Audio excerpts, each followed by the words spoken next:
Hello everyone. सबसे पहले आप सभी का कुमार पीसीएस एकेडमी में एक बार फिर से बहुत बहुत स्वागत है। दोस्तों, आज के सेशन में हमने एक बहुत ही व्यापक विषय के बारे में चुनाव किया है और आज का विषय होगा भारतीय राज्य व्यवस्था। जी हाँ दोस्तों, हम आज भारतीय राज्य व्यवस्था के बारे में आज डिटेल से उसका वर्णन करेंगे, उसके बारे में चर्चा करेंगे। क्योंकि आप जानते हैं भारतीय राज्य व्यवस्था से एग्ज़ाम आपका कोई भी हो, वहाँ से बढ़ चढ़कर सवाल पूछे जाते हैं और लगातार आप सबकी क्वेरीज भी आ रही थी, कमेंट्स भी आ रहे थे कि इसके बारे में आप सबको एक व्यापक वीडियो प्रोवाइड किया जाए, राइट। सो इसी को ध्यान में रखते हुए हमने इस वीडियो को क्रिएट किया है और आप देखेंगे कि इस एक वीडियो से आपके एग्ज़ाम में भारतीय राज्य व्यवस्था से जो भी सवाल पूछे जाते हैं वो सभी कवर अप हो जाएंगे, राइट फ्रेंड्स। तो ये वीडियो आपके लिए बहुत प्रासंगिक है, आप इस वीडियो को पूरा ज़रूर देखिए, राइट। तो चलिए प्रारंभ करते हैं क्योंकि ये वीडियो थोड़ा लेंदी होने जा रहा है। इससे पहले दोस्तों, अगर अभी तक आपने हमारे चैनल को सब्सक्राइब नहीं किया तो इस चैनल को सब्सक्राइब कर लीजिए, क्योंकि इस चैनल पर आपको आपके एग्ज़ाम से रिलेटेड ही उपयोगी चीज़ें प्रोवाइड की जाती है और जो कि आप देखेंगे उनकी प्रासंगिकता बहुत होती है, राइट। तो चलिए प्रारंभ करते हैं और आज की इस विषय वस्तु को हम वन लाइनर फैक्ट के अकॉर्डिंग हम चर्चा करेंगे। यानी जो भी पॉइंट्स हैं हमने उनको वन लाइनर के फॉर्मेट में कन्वर्ट कर दिया है, क्योंकि ये जो फॉर्मेट होता है ये स्टूडेंट्स के लिए काफ़ी सुविधाजनक होता है उनको तैयार करना, राइट। तो आप इस वीडियो को बस लगातार देखते जाइए ध्यान से और बड़े इत्मीनान से सुनते जाइए, बस आपको चीज़ें एकदम से आप देखेंगे रट जाएंगी, राइट। तो चलिए प्रारंभ करते हैं। तो सबसे पहले देख रहे हैं भारतीय संविधान में कुल कितने अनुच्छेद हैं। वर्तमान की बात की जा रही है तो 444, और जब संविधान का निर्माण हुआ था तो आप जानते हैं 395 अनुच्छेद थे। नेक्स्ट, भारतीय संविधान के किस अनुच्छेद में यह लिखा है कि भारत राज्यों का एक संघ होगा। तो अनुच्छेद 1 में इसकी चर्चा की गई, अब ध्यान रखेंगे, बहुत महत्वपूर्ण तथ्य है।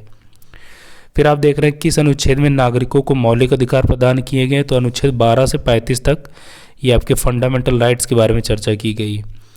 किस अनुच्छेद में नागरिकता संबंधी प्रावधान है। तो अनुच्छेद 5 से 11 तक भारतीय नागरिकों की नागरिकता के बारे में वर्णन किया गया है। अगला आप देख रहे हैं नौकरी तथा शैक्षणिक संस्थाओं में समाज के कमजोर वर्गों के लिए आरक्षण उपलब्ध कराने के लिए केंद्र सरकार को कौन सा अनुच्छेद अधिकार प्रदान करता है। तो केंद्र सरकार अनुच्छेद 16 के तहत ये जो है इस शक्ति का प्रयोग करती है। नेक्स्ट, संविधान के किस अनुच्छेद में राज्य में नीति निर्देशक तत्वों का उल्लेख है। अनुच्छेद 36 से 51 तक राज्य के नीति निर्देशक तत्वों का उल्लेख है, राइट। फिर है महान्यायावधि की नियुक्ति किस अनुच्छेद के अंतर्गत होती है। तो अनुच्छेद 76। ये सभी तथ्य बहुत बार पूछे गए हैं सभी एग्जाम्स में।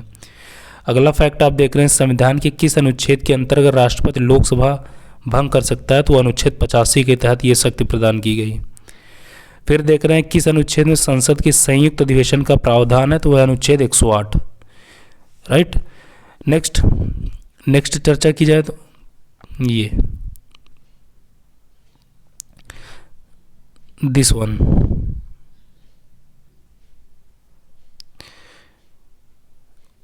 संविधान के किस अनुच्छेद के अंदर राष्ट्रपति अध्यादेश जारी करता है। तो अनुच्छेद 123 के तहत। और धन विधेयक अनुच्छेद 110 में इसके बारे में चर्चा की गई। और संविधान के किस अनुच्छेद में सर्वोच्च न्यायालय के न्यायाधीशों पर महाभियोग यानी इम्पीचमेंट ओवर जजेज ऑफ द सुप्रीम कोर्ट के बारे में बात की गई। तो आप बताएंगे अनुच्छेद 124। फिर है राष्ट्रपति किस अनुच्छेद के अंतर्गत सर्वोच्च न्यायालय में परामर्श मांग सकता है। तो 143 के तहत। किस अनुच्छेद के अंतर्गत केंद्र के पास अवशिष्ट शक्तियाँ हैं। तो अनुच्छेद 248। ये अवशिष्ट शक्तियाँ वे शक्तियाँ होती हैं जिनके बारे में संविधान में चर्चा नहीं की गई है, राइट। और किस अनुच्छेद में अंतर्राष्ट्रीय समझौते लागू करने की शक्ति प्रदान की गई। तो अनुच्छेद 253। और वित्त आयोग फाइनेंस कमीशन के बारे में अनुच्छेद 280 में बात की गई, लगातार पूछा जाता है इसके बारे में। संपत्ति का अधिकार किस अनुच्छेद में। अनुच्छेद 300 का ये, राइट।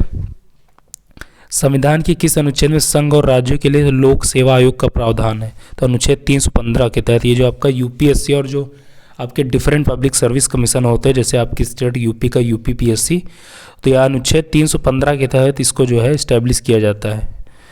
और किस अनुच्छेद के अंतर्गत हिंदी भाषा को राजकीय भाषा घोषित किया गया है। तो अनुच्छेद 343 सब क्लॉज 1, राइट। नेक्स्ट, संविधान के किस अनुच्छेद के तहत अनुसूचित जनजातियों के लिए राष्ट्रीय आयोग का गठन का प्रावधान है। तो 338A के तहत एसटी के लिए जो उनके एक आयोग की बात की गई है। और नेक्स्ट है, संसद को संविधान संशोधन का अधिकार किस अनुच्छेद में? तो अनुच्छेद 368 के तहत ये, राइट। नेक्स्ट अगला आप देख रहे हैं, संविधान के किस अनुच्छेद में मंत्रिमंडल शब्द का एक बार प्रयोग हुआ है?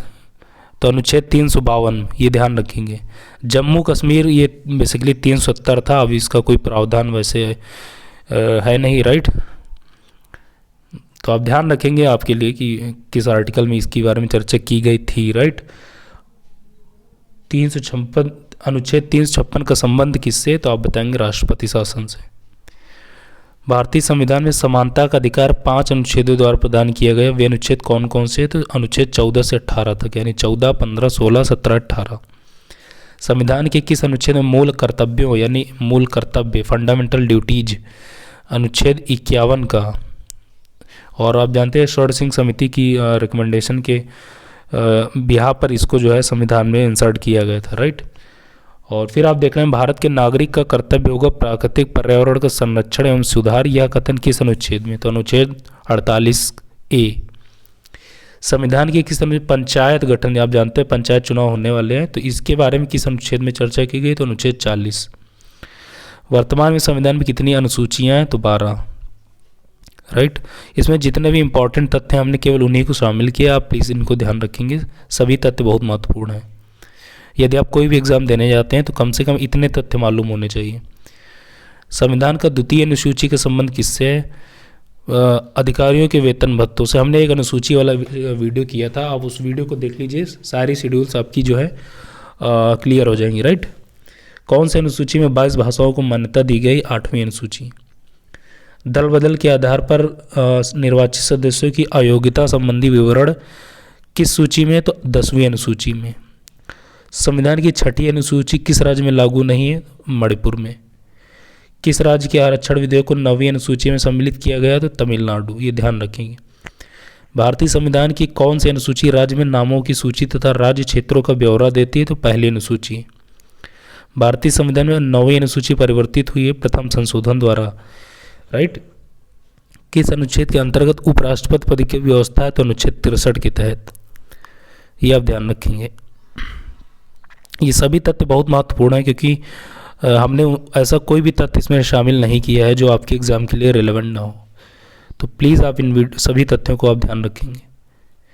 नेक्स्ट, वित्तीय आपात की घोषणा अनुच्छेद 360 के तहत की जाती है और राष्ट्रीय पिछड़ा आयोग का गठन अनुच्छेद 338B के तहत किया जाता है, राइट। 338A के तहत हमने बताया ST के लिए एक आयोग की बात की गई। और किस अनुसूची में केंद्र और राज्यों के बीच शक्तियों का बंटवारा किया गया? तो है 7वीं अनुसूची। समवर्ती सूची किस राज्य से संबंधित नहीं है? तो J&K से। संविधान लागू होने के समय समवर्ती सूची में कितने विषय थे? तो 47 विषय थे। राज्य सूची में कितने विषय हैं? तो 66 विषय हैं। वर्तमान में संघ सूची में कितने विषय हैं? तो 97। किस अनुसूची में असम, मेघालय, त्रिपुरा और मिजोरम राज्यों के जनजातीय क्षेत्रों के प्रशासन के बारे में प्रावधान है? तो 6ठी अनुसूची, राइट। 6ठी अनुसूची मणिपुर में नहीं है, वहाँ पर लागू नहीं होती। नेक्स्ट, अब हम भारतीय संविधान के कुछ स्रोत देख लेते हैं, यहाँ से सवाल पूछे जाते हैं संविधान के स्रोत, राइट। तो चलिए चर्चा करते हैं। भारतीय संविधान संसदीय प्रणाली किस देश के संविधान से ली गई? तो इंग्लैंड से। भारतीय संविधान का कौन सा लक्षण आयरिश संविधान से अनुप्रेरित है? नीति निर्देशक तत्वों का जो कॉन्सेप्ट है वो यहाँ से लिया गया है, आयरलैंड से, राइट। भारतीय संविधान का सबसे बड़ा एकांकी खोज कौन सा है? तो गवर्नमेंट ऑफ इंडिया एक्ट जो 1935 था, यही सबसे बड़ी आपकी जो है एक कह सकते हैं एकांकी खोज थी भारतीय संविधान की। नेक्स्ट, भारतीय संविधान की संघीय व्यवस्था किस देश की संघीय व्यवस्था से समानता रखती है? तो कनाडा। संविधान में समवर्ती सूची ऑस्ट्रेलिया से अडॉप्ट की गई। भारतीय संविधान में मौलिक कर्तव्य तो रूस के संविधान से लिए गए, राइट। राज्य में कलेक्टर का पद औपनिवेशिक शासन ने किस देश से उधार लिया? तो इंग्लैंड। कानून के समक्ष समान संरक्षण वाक्य कहाँ से लिया गया? तो आप बताएंगे USA। सर्वोच्च न्यायालय का कंसेप्ट कहाँ से लिया गया? तो USA। भारतीय संविधान की संशोधन प्रक्रिया तो दक्षिण अफ्रीका के संविधान से।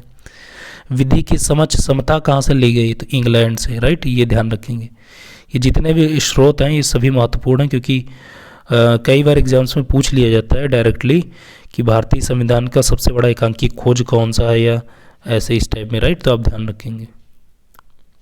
नेक्स्ट, वह संवैधानिक दस्तावेज कौन सा जिसका भारतीय संविधान तैयार करने में गहरा प्रभाव पड़ा? तो हमने बताया था वही जो आपका गवर्नमेंट ऑफ इंडिया एक्ट 1935 का था। भारत के राष्ट्रपति की आपातकालीन शक्तियाँ किस देश से ली गई? तो जर्मनी के वाइमर सिद्धांत संविधान से, राइट। और यहाँ बीमर लिखा, बीमर ने वाइमर संविधान है। भारत के संविधान में मूल अधिकार किस देश के संविधान से प्रेरित हैं? तो यूएसए। संविधान में कानून द्वारा स्थापित शब्दावली किस देश के संविधान से ली गई? तो यूएसए से। प्रस्तावना की भाषा किस देश से ली गई? तो ऑस्ट्रेलिया। ये आप ध्यान रखेंगे। तो ये इंपॉर्टेंट आपके संविधान के स्रोत थे, हमने उनके बारे में चर्चा कर ली, राइट। इससे बाहर नहीं पूछा जाता स्रोत वाले टॉपिक से। ये बेसिकली आप जानते हैं हमने इसको पापा वीडियो इसीलिए संज्ञा दी क्योंकि संविधान से रिलेटेड जितने भी तथ्य बनते हैं एग्जाम के पॉइंट ऑफ व्यू से, हमने उनको सभी को यहाँ पर शामिल कर लिया, राइट। तो इसी वजह से इसको पापा वीडियो की संज्ञा दी गई। नेक्स्ट, अब हम भारत के संघ राज्य क्षेत्र के बारे में चर्चा करेंगे। भारतीय संविधान में भारत को कैसे वर्णित किया गया? तो राज्यों का संघ, यानी ये शब्द लिखा गया, राइट, संविधान में। तो आप ध्यान रखेंगे। नेक्स्ट, भारतीय संघ में किसी राज्य को सम्मिलित करने का अधिकार किसको है? तो संसद को है। ध्यान रखेंगे, सर्वोच्च न्यायालय को नहीं, संसद को है। नए राज्य का गठन अथवा उसकी सीमा पे परिवर्तन करने का अधिकार भी संसद को है। 500 से अधिक देशी रियासतों को भारत में विलय करने के लिए कौन उत्तरदायी? सरदार पटेल, राइट। भाषाई आधार पर राज्यों का पुनर्गठन किस वर्ष किया गया? तो 1956 में सबसे पहले। भाषाई आधार पर सबसे पहले आंध्र प्रदेश का गठन किया गया, राइट। और राज्य पुनर्गठन आयोग कब बना? तो 1953। क्यों बना था? राज्यों को भाषा के आधार पर गठन करने के लिए, राइट। इसी बेसिस पे आप देखेंगे इसकी रिकमेंडेशन के बाद 1956 में जो है आंध्र प्रदेश का गठन किया गया। ये फैक्ट, ये तथ्य गलत है, इसको आप यहाँ से इग्नोर करेंगे।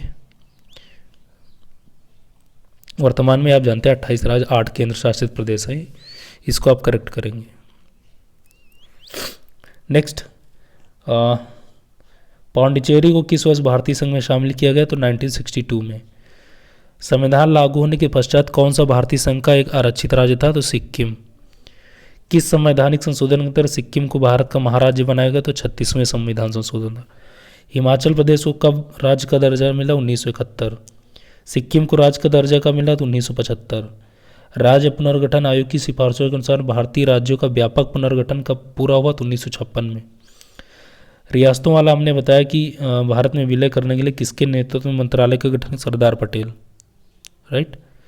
अब आते हैं हम मूल अधिकार वाले बिंदु पर चर्चा करेंगे, ये बहुत महत्वपूर्ण है। तो इसमें आप देख लीजिए, मूल अधिकारों को सर्वप्रथम किस देश में मान्यता दी गई? संयुक्त राज्य अमेरिका।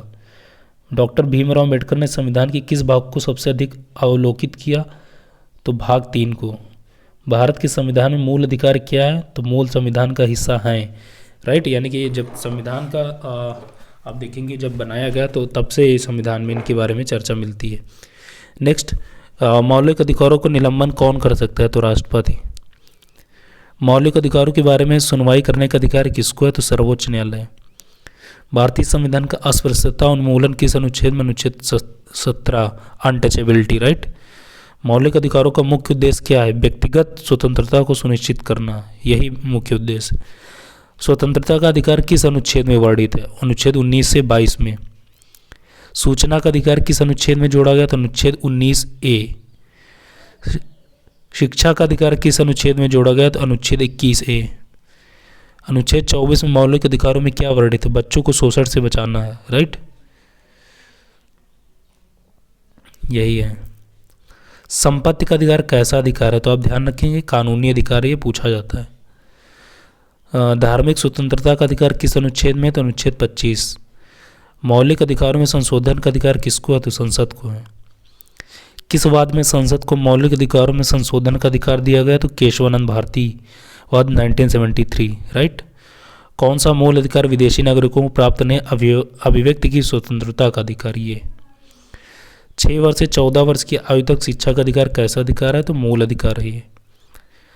डॉक्टर भीमराव अम्बेडकर ने किसे संविधान का हृदय एवं आत्मा की संज्ञा दी? तो संवैधानिक उपचारों का अधिकार, यानी आर्टिकल 32। मौलिक अधिकारों को लागू करने के लिए रिट कहाँ दायर की जाती? तो उच्चतम न्यायालय में, राइट, और हाई कोर्ट में भी आप जा सकते हैं। किस याचिका का शाब्दिक अर्थ होता है हम आदेश देते हैं? तो परमादेश।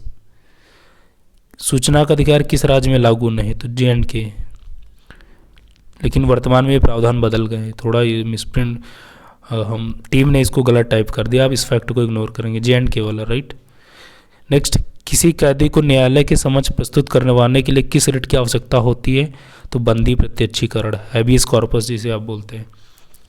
व्यक्तिगत स्वतंत्रता के लिए कौन सी रिट दायर की जा सकती है? तो हैबियस कॉर्पस यही है। मूल अधिकारों पर प्रतिबंध लगाने का अधिकार किसके पास है? तो संसद के पास। प्रेस की स्वतंत्रता किस अधिकार में निहित है? तो यही भाषण की स्वतंत्रता, राइट टू स्पीच, राइट।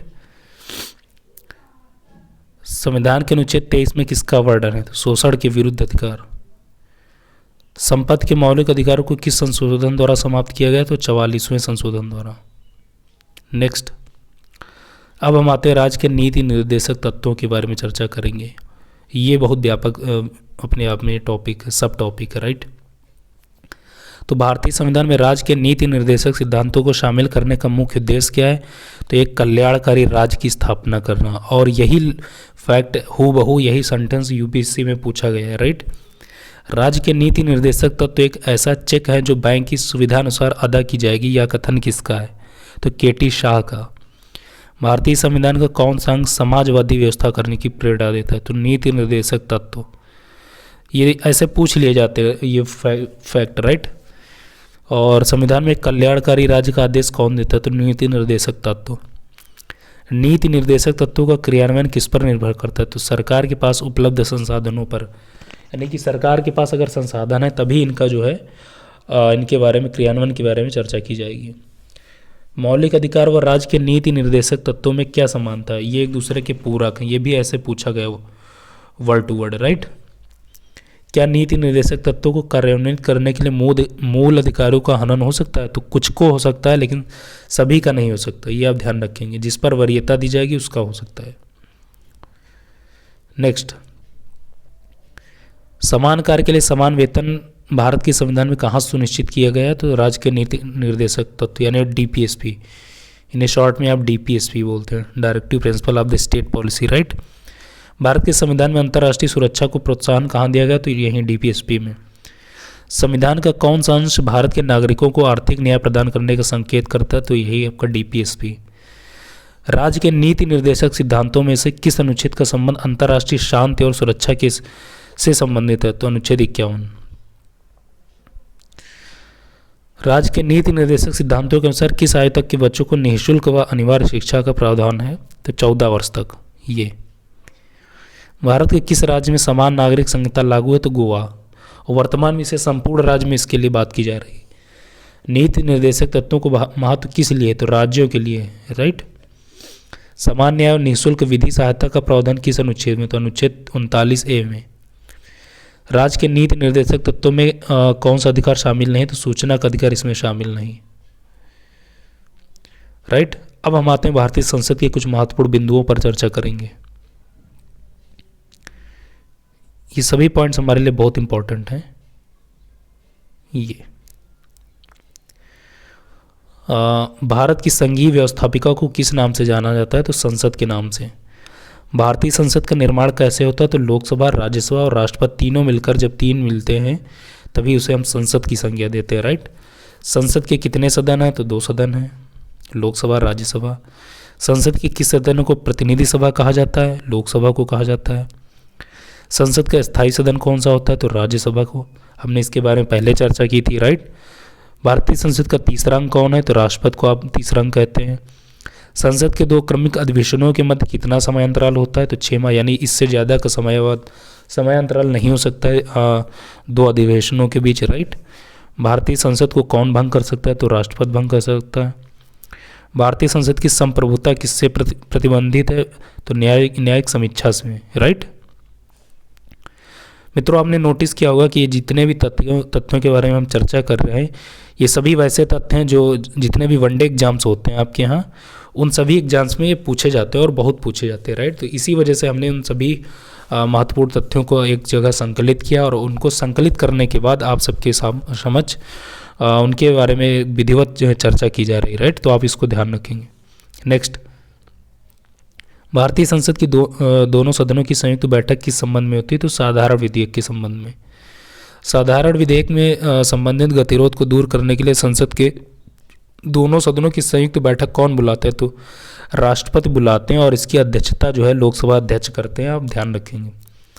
स्वतंत्र भारत में अब तक कितनी बार संयुक्त अधिवेशन हो चुके हैं? तो 4 बार। क्या राष्ट्रपति या उपराष्ट्रपति कभी संयुक्त अधिवेशनों की अध्यक्षता करता है? तो कभी नहीं करता, हमने बताया लोकसभा अध्यक्ष करते हैं। एक वर्ष में कम से कम कितनी बार संसद की बैठक होना आवश्यक है? तो 2 बार। संसद के दोनों सदनों की संयुक्त अधिवेशनों की अध्यक्षता कौन करता है? तो हमने बताया लोकसभा अध्यक्ष करते हैं। संसद के दोनों सदनों का सत्रावसान कौन करता है? तो राष्ट्रपति करते हैं। संसदीय प्रणाली को कौन सी प्रथा भारत की देन है? शून्यकाल, यानी शून्यकाल का जो प्रावधान है भारत ने इजाद किया है, राइट। संसद की कार्यवाही में प्रथम विषय कौन सा होता है? तो प्रश्नकाल, यही होता है प्रश्न पूछने से संबंधित। किस विधेयक को संसद में दोनों सदनों द्वारा अलग अलग विशेष बहुमत से पारित करना आवश्यक है? तो संविधान संशोधन विधेयक, यानी आर्टिकल 368 को दोनों सदनों से अलग अलग पारित होना अनिवार्य होता है। सांसदों के वेतन का निर्माण कौन करता है? तो संसद करती है, ये आप ध्यान रखेंगे।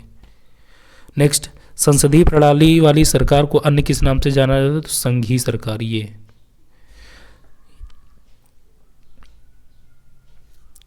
आगे कुछ तथ्यों पर चर्चा करते हैं। संविधान लागू होने के बाद सर्वप्रथम त्रिशंकु संसद का गठन कब हुआ? 1989 में त्रिशंकु संसद का, राइट। त्रिशंकु संसद जब किसी भी दल को बहुमत प्राप्त नहीं होता तब जो संसद गठित होती है, यानी एक दूसरे के सहयोग से, तो उसको बोलते हैं त्रिशंकु संसद, राइट, हंग पार्लियामेंट। अस्थायी संसद भारत में कब तक रही? अस्थायी तो 17 अप्रैल 1952 तक। संसद भवन जिसे पार्लियामेंट हाउस कहते हैं का उद्घाटन कब हुआ था? तो 1927 में। संसद भवन का उद्घाटन किसने किया था? तो लॉर्ड इरविन ने। भारत की संचित निधि से धन निर्गम पर किसका नियंत्रण होता है? तो संसद का। राज्यसभा और लोकसभा की संयुक्त बैठक कब होती है? लोकसभा और राज्यसभा में मतभेद होने पर, राइट।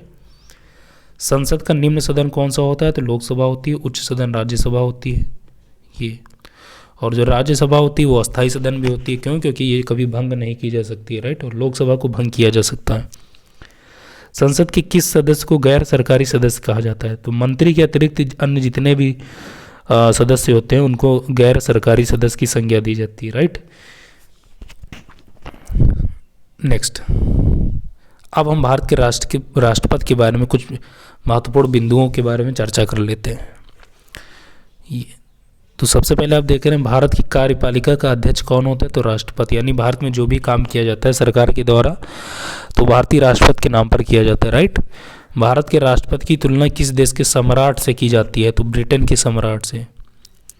राष्ट्रपति पद्धति में समस्त कार्यपालिका की शक्तियाँ किसमें निहित होती हैं? तो राष्ट्रपति में। भारतीय संविधान के अनुसार भारत का प्रथम नागरिक कौन होता है? तो राष्ट्रपति होते हैं। भारत की तीनों सेनाओं का सर्वोच्च सेनापति कौन होता है? तो राष्ट्रपति होते हैं।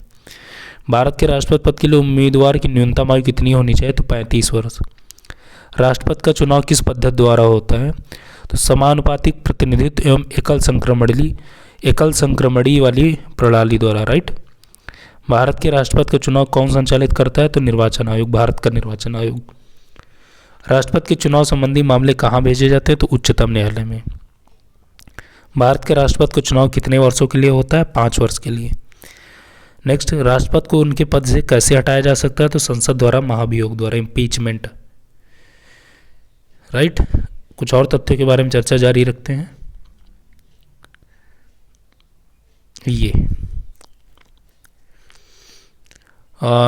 राष्ट्रपति पर महाभियोग किस आधार पर लगाया जाता है? तो संविधान का अतिक्रमण करने पर, इस आधार पर, राइट। भारत के राष्ट्रपति को पद गोपनीयता की शपथ कौन दिलाता है? तो भारत का मुख्य न्यायाधीश, यानी चीफ जस्टिस ऑफ इंडिया। संविधान के किस अनुच्छेद के अंतर्गत राष्ट्रपति मुख्य न्यायाधीश के समक्ष शपथ ग्रहण करता है? तो अनुच्छेद 60।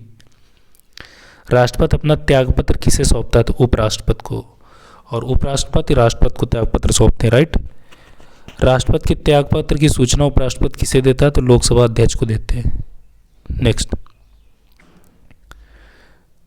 अब हम राज्यसभा के बारे में चर्चा करते हैं। वर्तमान में राज्यसभा में सदस्यों की कुल संख्या कितनी है? 245। राज्यसभा के लिए प्रत्येक राज्य के प्रतिनिधियों का चुनाव कौन करता है? तो विधानसभा के निर्वाचित सदस्य करते हैं। राज्यसभा में राज्यों का प्रतिनिधित्व किस पर निर्भर करता है? तो राज्य की जनसंख्या पर। राज्यसभा में किस राज्य के प्रतिनिधियों की संख्या सर्वाधिक है? तो यूपी 80 31, ये ध्यान रखेंगे। राज्यसभा सदस्य का कार्यकाल कितना होता है? तो 6 वर्ष। राज्यसभा का सदस्य बनने के लिए न्यूनतम आयु क्या होती है? तो 30 वर्ष। लोकसभा के लिए 25। किस सदन को भंग नहीं किया जा सकता है? तो राज्यसभा को। लोकसभा और राज्यसभा में गणपूर्ति यानी कोरम कितना होता है? तो कुल सदस्य संख्या का 1/10, यानी जब तक इतने सदस्य नहीं होंगे तब तक सदन को संचालित नहीं किया जा सकता, राइट। वह कौन सा सदन है जिसका अध्यक्ष उस सदन का सदस्य नहीं होता? तो राज्यसभा, यानी राज्यसभा का जो अध्यक्ष है उस सदन का राज्यसभा का सदस्य नहीं होता है। नेक्स्ट, लोकसभा द्वारा पारित धन विधेयक राज्यसभा को प्राप्त होने के बाद कितने दिन बाद तक जो है उसको राज्यसभा के तहत रखा जा सकता है, अपने पास रख सकती है रोक के? तो 14 दिन तक। ये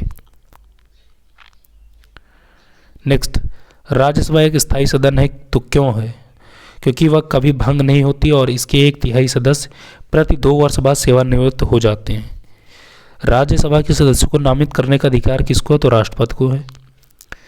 और नेक्स्ट आप देख रहे हैं राज्यसभा का पहली बार गठन कब हुआ? तो 3 अप्रैल 1952 को, ये राइट, 3 अप्रैल 1952 को। राज्यसभा की प्रथम बैठक कब हुई? तो 13 मई 1952 को। भारत में किसकी स्वीकृति के बिना कोई भी सरकारी खर्चा नहीं किया जा सकता? तो संसद। राज्यसभा में सभापति की अनुपस्थिति में राज्यसभा का संचालन कौन करता है? तो उपसभापति। राज्यसभा के द्विवार्षिक चुनावों का अधिसूचना कौन जारी करता है? तो निर्वाचन आयोग। केंद्रीय संसद राष्ट्रहित में राज्य सूची के विषयों पर कानून कब बना सकती है? राज्यसभा में उपस्थित सदस्यों के 2/3 बहुमत होने पर, राइट। नेक्स्ट, राज्यसभा की 2 बैठकों के मध्य समयांतराल कितना होना चाहिए? तो अधिकतम 6 माह। किन राज्यों का राज्यसभा में प्रतिनिधित्व तो नहीं है? तो अंडमान निकोबार, चंडीगढ़, दादरा नगर हवेली, लक्षद्वीप एवं दमन द्वीप। राज्यसभा के प्रति उत्तरदायी कौन नहीं होता है? तो मंत्रिपरिषद उत्तरदायी नहीं होती, राइट। ये जितने भी तथ्य हैं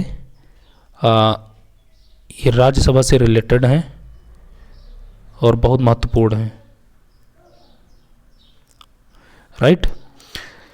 सभी एग्जाम्स में पूछे भी जाते हैं, ये तथ्य आपने देखा होगा। अब हम आते हैं कुछ लोकसभा के बिंदुओं पर चर्चा करते हैं। सबसे पहले आप देख रहे हैं भारत के कौन सा प्रधानमंत्री राज्यसभा के सदस्य रहे हैं? तो 2 प्रधानमंत्री ऐसे रहे हैं आपकी, श्रीमती इंदिरा गांधी और मनमोहन सिंह, यानी ये राज्यसभा से सदस्य रहे हैं, राइट। लोकसभा के बिंदु में बात की जाए तो आप देखेंगे जनता द्वारा प्रत्यक्ष रूप से निर्वाचित सदन को क्या कहते हैं? तो लोकसभा। संविधान में लोकसभा के सदस्यों की मूल संख्या क्या है? तो 552। वर्तमान में लोकसभा में कितने सदस्य हैं? तो 545। राष्ट्रपति आंग्ल भारतीय यानी एंग्लो इंडियन समुदाय के कितने प्रतिनिधियों को लोकसभा में नामित कर सकता था? 2। अब ये कॉन्सेप्ट हटा दिया गया, राइट। लोकसभा में किस आधार पर सीटें आवंटित होती हैं? तो जनसंख्या के आधार पर। वर्तमान लोकसभा में प्रत्येक राज्य के लिए स्थानों का आवंटन किस आधार पर है? तो 1971 की सेंसस के अकॉर्डिंग। कौन सी लोकसभा के चुनाव 4 चरणों में हुए हैं? तो 14वीं। लोकसभा का सदस्य बनने के लिए न्यूनतम आयु कितनी होनी चाहिए? तो 25 वर्ष, ये राइट।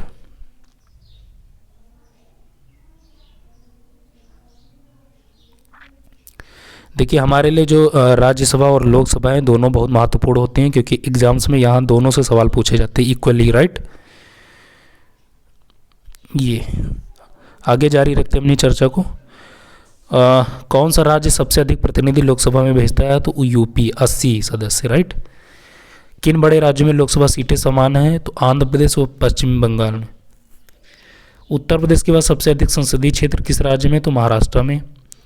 किस राज्य में लोकसभा सदस्यों की संख्या सबसे कम है? तो नागालैंड, सिक्किम और मिजोरम 1-1 सदस्य, राइट। लोकसभा का नेता कौन होता है? तो प्रधानमंत्री। लोकसभा का नेता ये सेम फैक्ट लिख दिया गया। भूतपूर्व सांसद सदस्यों को पेंशन व्यवस्था कब लागू की गई? तो 1976। लोकसभा में कम से कम कितने सत्र जरूरी होते हैं? तो वर्ष में 2 बार। लोकसभा को भंग कौन कर सकता है? तो राष्ट्रपति प्रधानमंत्री की सलाह पर, यानी आर्टिकल 74 क्लॉज फर्स्ट के अकॉर्डिंग, राइट। वित्तीय बिल कहाँ पास हो सकता है? तो लोकसभा में। ये नेक्स्ट, अविश्वास प्रस्ताव किस सदन में लाया जाता है? तो लोकसभा में। बजट किसके द्वारा पारित किया जाता है? तो लोकसभा में। और लोकसभा के सदस्यों की नियोक्ता से संबंधित प्रश्नों का निर्णय कौन करता है? तो लोकसभा अध्यक्ष। अस्थायी लोकसभा अध्यक्ष को क्या कहते हैं? तो प्रोटेम स्पीकर। प्रोटेम स्पीकर की नियुक्ति कौन करता है? तो राष्ट्रपति। कितने दिनों तक अनुपस्थित रहने पर लोकसभा के सदस्यों की सदस्यता समाप्त हो जाती है? तो 2 माह तक। किस विधेयक को केवल लोकसभा ही पारित करती है? तो धन विधेयक। मंत्रिपरिषद किसके प्रति उत्तरदायी होती है? तो लोकसभा के प्रति उत्तरदायी होती है। किस अवस्था में संसद लोकसभा का कार्यकाल बढ़ा सकती है? आपातकाल की स्थिति में। संसद एक बार में लोकसभा के कार्यकाल में कितने समय के लिए वृद्धि कर सकती है? 1 वर्ष के लिए। किस वर्ष लोकसभा का कार्यकाल एक एक करके 2 बार बढ़ाया गया? 1976 में। राजनीतिक शब्दावली में शून्यकाल का अर्थ क्या है? तो प्रश्नोत्तर सत्र। ये यदि कोई व्यक्ति राज्यसभा का सदस्य है तो क्या वह लोकसभा में अपना वक्तव्य दे सकता है? हाँ, बिल्कुल दे सकता है। अब हम आते हैं निर्वाचन आयोग के बारे में कुछ चर्चा करेंगे। ये तो निर्वाचन आयोग को गठन कौन करता है? तो राष्ट्रपति करते हैं। प्रत्यक्ष निर्वाचन क्या, यानी जब जनता द्वारा मतदान किया जाता है तो उसको बोलते हैं प्रत्यक्ष निर्वाचन, राइट। आप जानते हैं राष्ट्रपति के निर्वाचन में जनता शामिल नहीं होती, राइट। निर्वाचन जो निर्वाचक आयोग का गठन किस अनुच्छेद के अंतर्गत किया जाता है? तो अनुच्छेद 324। भारत की निर्वाचन पद्धति किस देश से ली गई? तो ब्रिटेन से। मतदाताओं के पंजीयन का उत्तरदायित्व किसका है? तो निर्वाचन आयोग का है। निर्वाचन आयोग का चेयरमैन कौन होता है? मुख्य निर्वाचन आयुक्त होते हैं। परिसीमन आयोग का अध्यक्ष कौन होता है? तो मुख्य निर्वाचन आयुक्त होते हैं। मतदाता सूची को अद्यतन बनाकर यानी अपडेट कौन करता है? तो निर्वाचन आयोग करता है। भारत के प्रथम मुख्य चुनाव आयुक्त कौन थे? सुकुमार सेन साहब थे। भारत में सार्वजनिक मताधिकार के आधार पर प्रथम चुनाव कब हुए? तो 1952 में हुए। भारत में पहली बार महिलाओं को मताधिकार कब प्राप्त हुआ? तो 1989 में। भारत के मतदान की देखिए, ये जो भारत में पहले और महिलाओं को मताधिकार का अधिकार जो है बेसिकली हमने जब से हमारा संविधान लागू किया तब से मिलेगा, लेकिन इसका प्रयोग उन्होंने व्यवहारिक स्तर पर 1989 वाले तब किया था, राइट। तो इस वजह से इसको आप ध्यान रखेंगे। भारत में मतदान की न्यूनतम आयु क्या? तो 18 वर्ष। चुनाव के क्षेत्र में चुनाव प्रचार कब बंद होता है? तो चुनाव से 48 घंटे पहले चुनाव प्रचार बंद हो जाता है, राइट। ये नेक्स्ट, निर्वाचन आयुक्त को पदच्युत करने का अधिकार किसको है? राष्ट्रपति को, यानी उनको पद से हटाने का अधिकार, राइट। निर्वाचन आयुक्त को राष्ट्रपति किसकी सलाह पर पदच्युत करता है? तो मुख्य निर्वाचन आयुक्त को। ये निर्वाचन आयुक्त की सेवा शर्त कार्यकाल कौन निश्चित करता है? तो संविधान, क्योंकि एक आप जानते हैं बेसिकली संविधान में इसकी वर्णन की गई है। लोकसभा विधानसभा में किसी चुनावी प्रत्याशी की जमानत राशि कब जब्त कर ली जाती है? जब किसी भी प्रत्याशी को मतदान का 1/6 भाग मतदान प्राप्त नहीं होते हैं कुल मतदान का, तब उनकी जो जमानत राशि है वो जब्त कर ली जाती है। और ये अपने आप में सबसे शर्मनाक और आप कह सकते हैं कि सबसे एडवर्स कंडीशन होती है। अगर किसी प्रत्याशी के साथ ऐसा होता है कि उसकी जमानत जब्त हो जाती है तो उसे ये मान के चलना चाहिए कि इन फ्यूचर उसे कभी दोबारा खड़ा नहीं होना चाहिए, क्योंकि उसकी जो लोक जनता के बीच जो उसका जो प्रभाव है या उसकी जो लोकप्रियता वो बिल्कुल नहीं है, नगण्य के बराबर, राइट। तभी इस सिचुएशन क्रिएट होते हैं कि उसको 1/6 भी वोट कुल वोट का 1/6 वोट भी नहीं प्राप्त होते हैं। नेक्स्ट, निर्वाचन आयोग की नियुक्ति कितने वर्ष के लिए की जाती है? तो 5 वर्ष। मुख्य निर्वाचन आयुक्त को उसके पद से कैसे हटाया जा सकता है? तो महाभियोग द्वारा, इम्पीचमेंट। विधान परिषद के चुनाव का संचालन कौन करता है? तो निर्वाचन आयोग। दिनेश गोस्वामी समिति किससे संबंधित है? तो निर्वाचन आयोग से ये पूछा जाता है। चुनाव के दौरान राजनीतिक दलों के लिए आचार संहिता कौन तैयार करता है? तो निर्वाचन आयोग। इंद्रजीत समिति का मुख्य उद्देश्य क्या था? तो इसमें आप देखेंगे चुनाव खर्च हेतु और सार्वजनिक कोष की व्यवस्था करना। ये नेक्स्ट, अब हम भारत के उच्चतम न्यायालय के कुछ महत्वपूर्ण तथ्य के बारे में चर्चा करते हैं। भारत का संविधान का संरक्षक व व्याख्यात्मक कौन है? तो सुप्रीम कोर्ट। संविधान के किस भाग में संघीय न्यायपालिका का उल्लेख है? तो भाग 5। किस अधिनियम के अंतर्गत सर्वोच्च न्यायालय की स्थापना हुई? तो रेगुलेटिंग एक्ट 1773 1773 के तहत। संविधान में मूल रूप से मुख्य न्यायाधीश के अतिरिक्त कितने न्यायाधीशों की व्यवस्था सर्वोच्च न्यायालय में की गई थी? तो 7। उच्चतम न्यायालय में न्यायाधीशों की संख्या में वृद्धि करने का अधिकार किसको है? तो संसद को है। वर्तमान में सर्वोच्च न्यायालय में मुख्य न्यायाधीशों सहित न्यायाधीशों की कुल संख्या कितनी है? 34, यानी 1 + 33 है। यहाँ पर 1 जो है आपका CJI है और 33 जो आपके अदर जजेज हैं, राइट। सर्वोच्च न्यायालय के न्यायाधीश की नियुक्ति कौन करता है? तो राष्ट्रपति करते हैं। उच्चतम न्यायालय के न्यायाधीशों की सेवानिवृत्ति की आयु क्या है? तो 65 वर्ष है और हाई कोर्ट के लिए 62 ईयर्स है। सर्वोच्च न्यायालय का गठन एवं उसकी शक्तियां और न्यायाधीशों को हटाने की विधि किस देश के संविधान से ली गई? तो अमेरिका के। नेक्स्ट, क्या सेवानिवृत्ति के पश्चात सर्वोच्च न्यायालय के न्यायाधीशों किसी जगह वकालत कर सकते हैं? तो बिल्कुल नहीं कर सकते हैं, संविधान इसकी उनके परमिशन नहीं देता है। किस अनुच्छेद में उच्चतम न्यायालय को एक परामर्शदात्री बनाया गया? तो अनुच्छेद 143 के तहत। न्यायिक पुनरावलोकन का अधिकार किसे? तो उच्चतम व उच्च न्यायालय को। और सर्वोच्च न्यायालय के जजों का वेतन किससे आहरित होता है? तो संचित निधि से उन्हें दिया जाता है, राइट। ये दोस्तों आज की सेशन में, यानी जो राज व्यवस्था का हमने जो एक पापा वीडियो आपको दिया है, उसके तहत हमने कुछ बहुत ही अत्यंत महत्वपूर्ण तथ्यों के बारे में चर्चा की, जिसके तहत अगर मोटा मोटी तौर पे देखा जाए तो हमने संविधान को एज होल डिस्कस किया। उसके बाद हमने जो है भारतीय संविधान के स्रोतों के बारे में चर्चा की। तत्पश्चात हमने भारत के संघ राज्य क्षेत्र के बारे में विश्लेषण किया। उसके बाद हमने भारतीय संविधान के मूल अधिकार के विषय को चर्चा किया, राइट।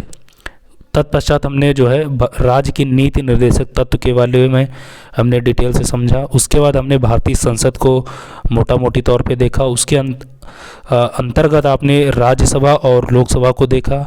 हमने भारत के राष्ट्रपति के बारे में चर्चा की, राइट, राज्यसभा के बारे में चर्चा की और लोकसभा के बारे में चर्चा की। तत्पश्चात हमने निर्वाचन आयोग के बारे में चर्चा की और अंततः हमने भारत का उच्चतम न्यायालय यानी सुप्रीम कोर्ट ऑफ इंडिया के बारे में हमने चर्चा की, राइट। सो दोस्तों अगर आपने इस वीडियो को पूरा देखा है या आपने इस होप के साथ आप हैं कि हम इस वीडियो को जैसे समय मिलेगा आप देखेंगे, तो निश्चित आप मान के चलिए कि अगर राज व्यवस्था वाले विषय से अगर कोई सवाल पूछा जाता है किसी भी वनडे एग्जाम्स में, तो 110% यहाँ पर कोई दो राय नहीं, 110% आप उस सवाल को सही करके ही आएंगे, राइट। और कोई भी एग्ज़ाम हो आप देखेंगे वहाँ पर राज व्यवस्था का वेटेज कितना है, आप देखेंगे लगभग 20 से 22 सवाल पूछे जाते हैं किसी भी एग्ज़ाम्स में भारतीय राज्य व्यवस्था से। तो कोई भी सवाल यहाँ से नहीं बचेगा, जो भी आपके 20-22 सवाल पूछे जाते हैं हम इस होप में हैं कि कम से कम आप 20 सवाल तो कर ही लेंगे, राइट। चाहे जैसे आप इस वीडियो को देखें, बस देखना आपके लिए अनिवार्य है। आप कम से कम 2 बार इस वीडियो को देख लीजिए और जो भी तथ्य आपको महत्वपूर्ण लगते हैं उनको आप अलग से नोट डाउन कर सकते हैं। इनफैक्ट आपको ये PDF जो हमारा फ्री वाला जो टेलीग्राम चैनल है कुमार PCS अकेडमी, वहाँ पर इसको प्रोवाइड करा दी जाएगी, राइट। और इस PDF की जो इस PDF को आप वहाँ से अवेल कर सकते हैं। इनफैक्ट इसकी जो हमारा डिस्क्रिप्शन बॉक्स है वहाँ पर हम इसको जो है प्रोवाइड करा दे रहे हैं, आप वहाँ से इसको जो है एक्सेस कर सकते हैं, राइट। तो दोस्तों आज की इस वीडियो में, आज की सेशन में, इस पापा वीडियो के तहत हमने एक व्यापक तौर पर अपनी चर्चा को संकलित किया। उसके बाद आपने देखा होगा कि कुछ हमने बहुत महत्वपूर्ण तथ्यों के बारे में चर्चा की, राइट। तो ये जो पापा वीडियो था भारतीय राज व्यवस्था का, ये अपने आप में इसी वजह से बहुत खास हो जाता है क्योंकि एक कम समय में आपने देखा होगा कि हमने बहुत विस्तार से चर्चा की और उन सभी तथ्यों को शामिल कर लिया जो आपके एग्ज़ाम में पूछे जाते हैं, राइट। तो आप इस वीडियो को पूरा ज़रूर देखिए और अपने सभी दोस्तों के साथ इसको साझा कर दीजिए, क्योंकि जब तक आप इन वीडियोज़ को अपने दोस्तों तक नहीं पहुंचाएंगे तब तक उनको इसके बारे में ज्ञान नहीं मिलेगा, राइट। इनफैक्ट मतलब कहने का सेंस है कि गुणवत्ता पर की चीज़ें उन तक हो सकता ना पहुंच रही हों, और हमारा लक्ष्य यही है कि जितने भी वे सभी स्टूडेंट्स जिनको शिक्षा के क्षेत्र में गुणवत्तापरक चीज़ें या कैसे उनको राइट डायरेक्शन नहीं मिल रहा है, वे सारी चीज़ों तक उनको पहुंचाना है, राइट। तो ये इसकी जिम्मेदारी आप सबको हम सौंप रहे हैं। और दोस्तों बस इन्हीं शब्दों के साथ अब उपसंहार करना चाहता हूँ और मिलेंगे किसी नेक्स्ट वीडियो में, फिर ढेर सारी बातें करेंगे और व्यापक तौर पर चर्चा करेंगे। सो तब तक के लिए हमारा अभिवादन स्वीकार कीजिए। नमस्कार, जय हिंद, वंदे मातरम।